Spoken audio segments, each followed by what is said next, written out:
किसी भी ऑब्जेक्ट की अगर हम शेप चेंज करना चाहें तो वो एक रेजिस्टेंस देता है। वो चाहता है कि इसकी शेप चेंज ना हो। देखिए जैसे ये इरेज़र है, इसको अगर मैं खींचना चाहूँ तो ये मुझे अलाउ नहीं कर रहा है खींचने के लिए, एक रेजिस्टेंस दे रहा है। इसके अंदर एक फोर्स जनरेट होती है, इंटरनल फोर्स, जो मेरी लगाई हुई फोर्स का या जो एक्सटर्नल फोर्स है उसका विरोध कर रही है, रेजिस्ट कर रही है। अगर इसे दबाना चाहूँ, मान लीजिए कंप्रेस करना चाह रहा हूँ, तो अगेन देखिए ये मटेरियल मुझे रेजिस्ट कर रहा है, ये दबाने नहीं दे रहा है। इसका रीज़न ये है कि किसी भी इलास्टिक मटेरियल में इंटरमॉलिक्यूलर फोर्सेस होती हैं, स्प्रिंग की तरह काम करती हैं। तो मॉलिक्यूल्स को अगर मैं दूर करना चाह रहा हूँ, स्टेबल स्टेट से हटा रहा हूँ, तो वो वापस खींच लेती हैं। और जिस तरह से कंप्रेस कर रहा हूँ, स्प्रिंग को दबा रहे हैं, तो दोबारा से वो खोलने की कोशिश कर रहा है। तो ये जो इंटरनल फोर्स इसके अंदर डेवलप होती है, अगर उसे हम डिवाइड कर लें, जिस एरिया पर ये लग रही है, तो उसको हम कहते हैं एक फिजिकल क्वांटिटी स्ट्रेस। यानी कि हमारी फोर्स से इस रबर के अंदर, इस इरेजर के अंदर स्ट्रेस डेवलप हो रही है। थोड़ा डायग्रामेटिकली समझ लेते हैं। मान लीजिए हमने ये रबर लिया है, इसका थोड़ा सा डायग्राम बना लेते हैं। इस तरह से हम यहाँ पे टेंसाइल फोर्स लगाते हैं, इस तरह से। तो इस फोर्स का विरोध हो रहा है, ये इसे अपोज कर रही है, एक इंटरनल फोर्स, वो इंटरमोलिकुलर फोर्सेस की वजह से है। तो उसके कारण क्या होता है, इसके अंदर कोई भी अगर एरिया ले ले, मान लीजिए ये एरिया ले रहे हैं, इसको थोड़ा शेड कर देते हैं इस तरह से। ये हो गया हमारा एरिया ऑफ क्रॉस सेक्शन। तो किसी भी एरिया पे, जैसे फॉर एग्जांपल ये एरिया पर फोर्स लग रही होगी अपोजिट टू माय फोर्स, मेरी जहां फोर्स लग रही है उसको अपोज करने के लिए। इसको थोड़ा सा देखने के लिए अच्छे से हम क्या करेंगे, इसको मान लेते हैं कि इसको अगर सेपरेट कर दिया जाए, इसको काट दिया जाए बीच में से, और फिर थोड़ा सा देखा जाए अच्छे से कि फोर्स के कारण इंटरनल फोर्स कैसे डेवलप हो रही है, तो वो अच्छी तरह से समझ आ सकता है।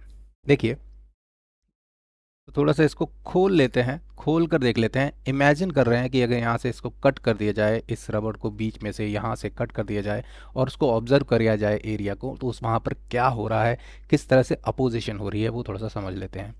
तो उसके लिए हमने क्या किया है, इस शेडेड एरिया को दिखाने के लिए अच्छे से हमने क्या करना है, ये दोनों एरिया सेपरेट कर लेने हैं। ये जस्ट हमारी इमेजिनेशन के लिए हमने फोर्स लगाई है और अंदर से इसको थोड़ा सा ऑब्जर्व करना है। मान लीजिए इस तरह से।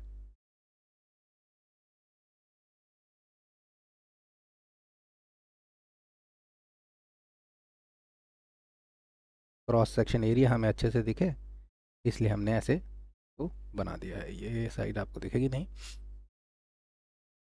ठीक है। अब देखिए ये जो एरिया है, यहाँ पर फोर्स, जो मैं फोर्स लगा रहा हूँ उसके अपोजिट लग रही होगी। मैं इस साइड लगा रहा था फोर्स इस तरह से, इसे बोलते हैं एक्सटर्नल फोर्स या डिफॉर्मिंग फोर्स, जिसके कारण हम इसकी शेप चेंज करना चाह रहे हैं। बट उसके कारण यहाँ पर जो फोर्स लगेगी उसकी डायरेक्शन इस साइड होगी, इस डायरेक्शन में। जब हम यहाँ पे एक्सटर्नल फोर्स लगा रहे हैं इस सरफेस पे, ये जो पिछले साइड होगी यहाँ पर, तो वहाँ पर फोर्स इस साइड लगेगी। ये अपोजिट डायरेक्शन में ही क्यों है, क्योंकि सोच लीजिए, इमेजिन कर लीजिए कि यहाँ पर एक वही मॉलिक्यूल है और यहाँ पर एक मॉलिक्यूल है। अब ये मॉलिक्यूल स्प्रिंग से बंधे हुए हैं, ये तो हमने सिर्फ देखने के लिए सेपरेट किया हुआ है, ये दोनों साथ में होंगे। हमने जैसे इनको फोर्स लगाई तो जो स्प्रिंग होगा वो दूसरी तरफ खींचेगा। इसको अगर स्प्रिंग समझ लिया, अगर मैं इसको ऊपर इस तरफ खींच रहा हूँ तो ये वाली फोर्स लग रही है इस तरफ, और स्प्रिंग जो है वो अंदर को इंटरनल फोर्स दे रहा है। उसी तरह से हम इसको भी समझ सकते हैं। ये फोर्स क्या सिर्फ इस एक मॉलिक्यूल पे लगेगी? क्या एक ही मॉलिक्यूल होता है एटम में? नहीं सर, बहुत से होंगे। तो इस पूरे सरफेस में सभी मॉलिक्यूल्स को फोर्स यहां पर महसूस होगी। ये जो टोटल फोर्स आ रही है इसे बोलते हैं हम इंटरनल फोर्स। यहां भी सेम होगी, अगर यहां पर एरिया काट लिया होता उस पर भी सेम फोर्स लगी होगी, राइट। तो ये होगी एफ इंटरनल, राइट। इस साइड भी ये वाली एफ है, ये भी हर जगह एरिया पे लग रही होगी। और क्योंकि ये ओवर द एरिया लग रही है, पूरे एरिया पे लगी हुई है, इसलिए अगर हम इसे भाग दे दें तो एक नई फिजिकल क्वांटिटी बन जाती है, हम कह सकते हैं कि ये एरिया स्ट्रेस्ड है, इस एरिया में स्ट्रेस आ चुकी है। कैसे निकालेंगे? अगर हमें पता लग जाए फोर्स इंटरनल क्या है, डिवाइड कर दें एरिया से। ये एरिया जो रेक्टेंगल है यहाँ पे, ये एरिया हमें पता होता तो हम इस इक्वेशन में डालेंगे और हमें स्ट्रेस कैलकुलेट हो जाएगी। यूनिट क्या होंगे? फोर्स के होते हैं न्यूटन, एरिया के होते हैं मीटर स्क्वायर, इसीलिए इसके जो यूनिट होंगे वो न्यूटन पर मीटर स्क्वायर होंगे। अब यहाँ पर एक क्वेश्चन आएगा, सर इंटरनल फोर्स कैसे निकालेंगे, कितनी लग रही है ना? हमें तो ये पता है कि हम कितनी फोर्स लगा रहे हैं, ये कितनी फोर्स लगा रहा है ये बता सकते हैं। बहुत ही सिंपल तरीके से ये हम चीज़ समझ सकते हैं। जितना हम एक्सटर्नल फोर्स लगाएंगे उतना ही इंटरनल फोर्स होगा, but in case of what? जब हमारी फोर्सेस बैलेंस कर रही हो, ये जो मटेरियल लगा रहा है फोर्स और जो मैं फोर्स लगा रहा हूँ वो बैलेंस हो जाए। जिस तरह से आप एक तरह से स्प्रिंग से समझ सकते हैं, जैसे हमने स्प्रिंग का एग्जांपल लिया था और ये दो मॉलिक्यूल थे, अब मैं इसको स्ट्रेच कर दे रहा हूँ, राइट? ठीक है, अभी तक इन द प्रोसेस है और फाइनली यहाँ रुक जाते हैं ना, यहाँ पर रुक जाते हैं। इसको काफ़ी डिफॉर्म कर लिया हमने, ठीक है। तो इस तरह से हम इसको थोड़ा थोड़ा खोलते आए, बट जब तक मैं इसको खोल रहा हूँगा जब तक तो मेरी फोर्स जीत रही होगी, राइट? क्योंकि मेरी फोर्स ज़्यादा है तभी तो ये लंबा होगा, राइट? बट जैसे जैसे मैं लंबा करता जाऊँगा और यहाँ रुक गया, राइट? जब शेप अब चेंज नहीं हो रही, राइट, हम प्रोसेस में नहीं है अब चेंज ऑफ शेप के, तो अगर इस टाइम रुक के देखें तो मैं कह सकता हूँ सर आप जितनी फोर्स लगा रहे हो वो बराबर हो चुकी है जो ये स्प्रिंग इस तरफ आपके अपोजिट लगा रहा है, इंटरनल फोर्स, राइट? तो एफ एक्सटर्नल हो जाएगा इक्वल एफ इंटरनल के, अगर शेप चेंज नहीं हो रही है। अगर शेप चेंज हो रही होगी तो फिर फर्क पड़ जाएगा। फिर से एक बार और आसानी से समझिए, देखिए जैसे मान लीजिए मुझे इसको दबाना है, अभी तक इस पर कोई फोर्स नहीं है, कोई इंटरनल फोर्सेस डेवलप नहीं हुई हैं। अब मैं इसको एक्सटर्नल फोर्स लगाता हूँ और दबाने की कोशिश करता हूँ, राइट? तो ये मुझे क्या इंटरनल रेजिस्टेंस फोर्स देने लगेगा, राइट? तो ये चाहता है कि ये दबे ना और मैं चाहता हूँ उसको दबाएं, तो हम दोनों लड़ रहे हैं एक तरह से।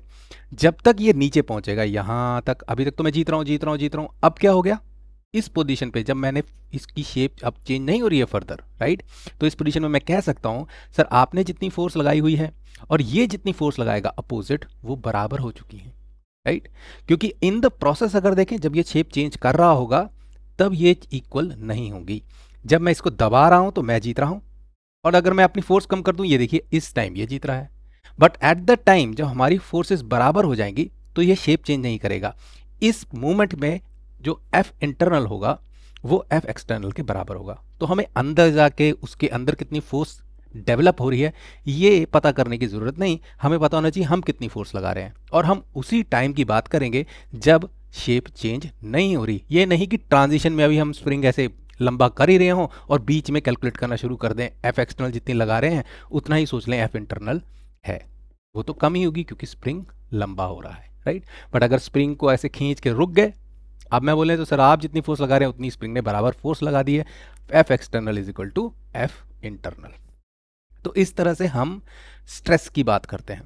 कॉमन सेंस में हम क्या कह सकते हैं, जब भी हम किसी चीज़ को डिफॉर्म कर रहे हैं तो हमारी डिफॉर्मिंग फोर्स के कारण उसके अंदर स्ट्रेस डेवलप हो जा रही है, पर यूनिट एरिया यानी कि हर एरिया में इसके पास स्ट्रेस डेवलप हो चुकी है। थोड़ा सा इस फॉर्मूले के साथ खेल लेते हैं।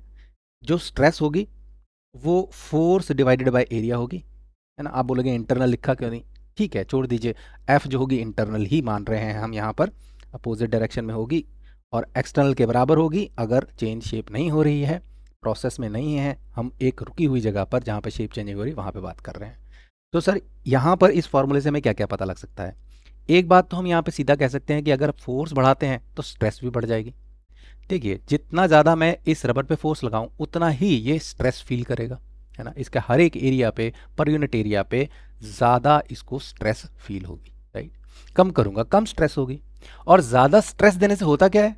सर इतनी स्ट्रेस मत दे दीजिएगा इसको कि ये टूट ही जाए, इसीलिए चीज़ें टूट जाती हैं, राइट? जब हम इतनी उस पर फोर्स लगा देते हैं कि उसके अंदर जो डेवलप्ड स्ट्रेस है वो उसके बर्दाश्त के बाहर हो जाती है, उसकी लिमिट के बाहर हो जाती है, इसलिए वो टूट जाता है ऑब्जेक्ट। अच्छा, what about the second thing, अगर एरिया बढ़ा दें तो क्या होगा? अगर इस रबड़ की जगह एक पतला सा रबड़ होता, है ना, मान लो हाफ दिस साइज, और अब मैं वही फोर्स इस पर लगाऊं, तो आपको क्या लगता है, इस पतले वाले रबड़ पर अब ज्यादा स्ट्रेस लग रही होगी कि कम? फोर्स दोनों केसेस में बराबर है। यहां जब बड़ा रबड़ था, फुल साइज, तो हमने फोर्स लगाई मान लीजिए 10 न्यूटन की, राइट, और स्ट्रेस कैलकुलेट कर ली। अब इसको हाफ कर दिया, मटेरियल सेम है, फोर्स भी सेम 10 न्यूटन की। अब बताइए कि या ये जो पतले वाला रबड़ है, ये ज़्यादा स्ट्रेस फील करेगा कि कम? स्ट्रेस बढ़ जाएगी, राइट। तो जब भी हम मटेरियल की बात करेंगे, उनकी स्ट्रेंथ की बात करेंगे, तो हम स्ट्रेस की बात करते हैं, ना कि सिर्फ फोर्स की, क्योंकि एरिया पर भी डिपेंडेंसी है। थोड़ा सा समझ लेते हैं, पहले तो डायरेक्ट रिलेशन समझ लें सिग्मा और एफ का, या स्ट्रेस या एफ का।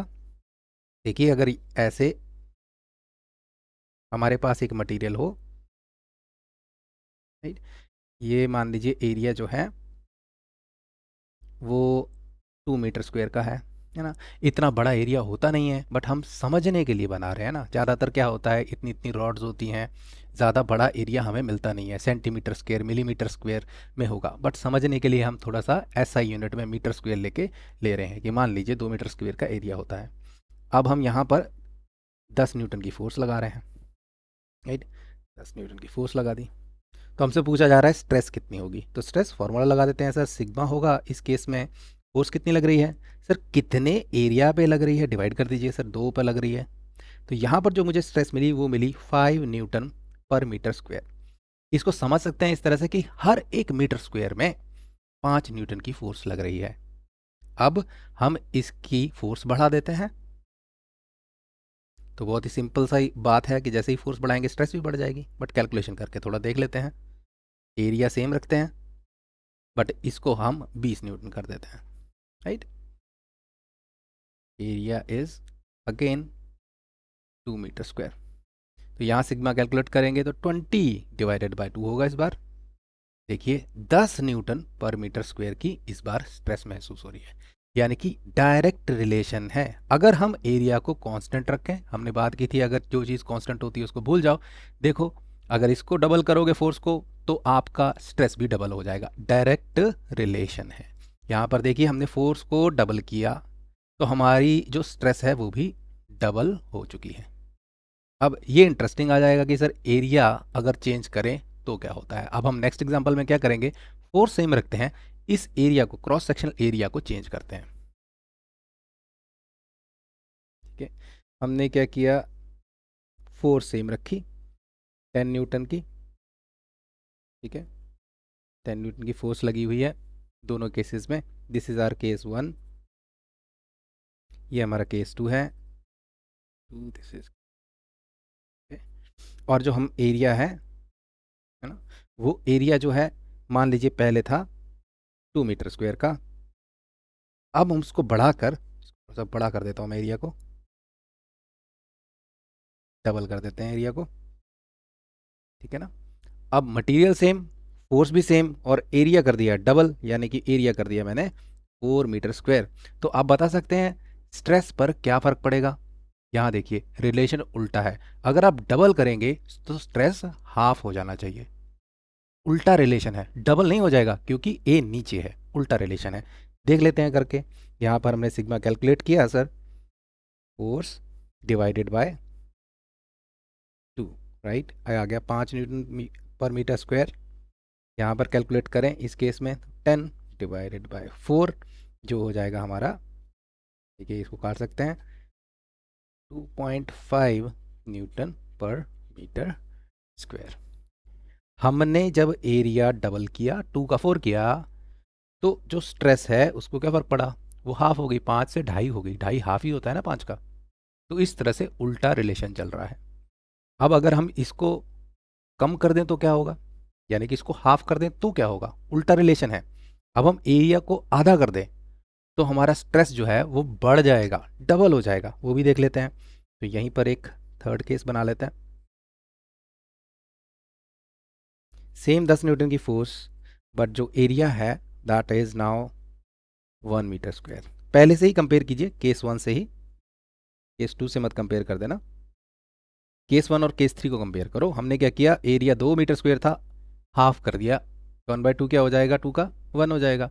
तो हमारी जो स्ट्रेस है वो डबल हो जानी चाहिए। लेट अस सी, यहाँ कैलकुलेट करके देखेंगे तो हम देखेंगे कि यहाँ पर 10 डिवाइडेड बाय 1 कितना हो जाएगा, 10 न्यूटन पर मीटर स्क्वायर। सो थोड़ा सा कॉमन सेंस आपको समझ आया कि उल्टा रिलेशन कैसे हो रहा है। अगर हम एरिया को हाफ कर रहे हैं, 1/2 कर रहे हैं, क्योंकि ये उल्टा रिलेशन है, स्ट्रेस डबल हो जा रहा है, 2 टाइम्स हो जा रहा है।